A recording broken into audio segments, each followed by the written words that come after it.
We start with the Jets and the idea that they turned the entire trade deadline into an event today. Who knew? Who suspected the Jets would tear it down? I know apparently the coach is telling, the general manager rather, is telling you it's not a tear down, it's about winning on Sunday. Well, the best way to win on Sunday is to trade away your two best defensive players right before the game. I'm sure that's what it's not a tear down. It's exactly a tear down. And it's exactly what they should be doing. It's exactly what they should be doing. Jet fans, look, it is never easy to trade away talented players. It's never easy. It wasn't easy when they did it with Jamal Adams. Turned out to be the right move. But it's never easy giving up good players. And let's start there for a second, because I heard Joe, and I know how Joe feels at 4 o'clock, and I've heard a lot from the fans. And while Sauce Gardner has not become the best cornerback in the league, and I know he's paid as such, and I know he's been somewhat disappointing, and he doesn't have a lot of interceptions. He's yet to have one this year. Sauce Gardner is a damn good player in the NFL. All right? The Colts aren't stupid. I heard Loogie waxing poetic about them and Daniel Jones and all that nonsense. We'll see if they are a legit Super Bowl contender, and maybe that'll be part of this conversation with their trade of Sauce Gardner. But they're not dumb. You don't trade away 2 first-round picks for a bad player. So let's just be clear. The New York Jets just traded away in Sauce Gardner and Quinnen Williams, arguably or inarguably, their best 2 defensive players. And one in Sauce Gardner, who they just committed to at the beginning of this season to be part of the future of this team. They just paid him. They just gave him a contract extension. Just did it. This regime did it. Yeah, they didn't draft him, and yeah, they had no real connection to him. And that's a lot of the talking point as well, is they're trying to shape who the Jets are through this new version of Glenn and Muji. I don't know if you could say they had no connection to him. They did pay him. They recognized that he was a good player. He's 25, 26 years old. He wanted to be here. He wanted to be part of the success eventually of this team, which we've seen a couple of Jets wanting to do. We don't know if Quinnen Williams necessarily apparently wanted to be part of that. But they traded away 2 really good players, and that's never easy. That's never fun. And it's never fun, to talk to Evan's point, and I completely agree. It's never fun to be in a position where you feel like that's the best thing for the team. You never want to be in a place where you feel like what's best is to move on from the young, talented players that should be making us better than we are. So we start there, but having said that, how the hell do you say no?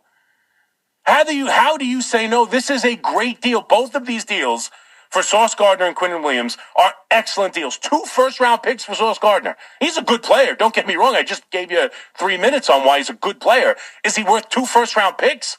I know he's under contract and under control, but, Michael Parsons got 2 first-round picks. Like, this is a haul. I know, the Godfather offer, whatever you want to call it. Muji could not say no to this, because right now you're watching, despite the fact that they're their 2 best defensive players. Let's be honest. This defense as a whole, and I know you want to call Sauce Gardner overrated, and Quinnen Williams for sure has been not nearly as good as he has in previous years. Like, this defense overall is overrated. They started to play better the last couple weeks. I get it. And they do have some depth at the cornerback position. Stevens, who they signed from Baltimore, had a hideous start. He's gotten better. They make the trade from Tennessee. He's obviously been better. Like, they have some depth at the cornerback position, but it's not about now. It's about moving forward with this regime, which right there, that answers this question. I know I've been on and on about what they should do with Glenn and Muji and moving forward and drafting a quarterback at the end of this year, because that's what this team is going to do. That has stamped it, sealed it. Muji is not going to be allowed to make these moves without coming back. Glenn is coming back. Like, that's and it was probably like that the minute the owner went out there and bashed the quarterback and praised the coach. We knew that was going to be the case anyway, but now it is locked in. This is the new regime of the New York Jets, and they are going to attempt to build this winning culture. And before they start to win, they better lose. And that's what they're doing right now. And let's be honest, you can call it whatever you want. I know I get into the tank conversation a lot. I heard, them talking about in the afternoon. There's nothing left to do but lose all these football games.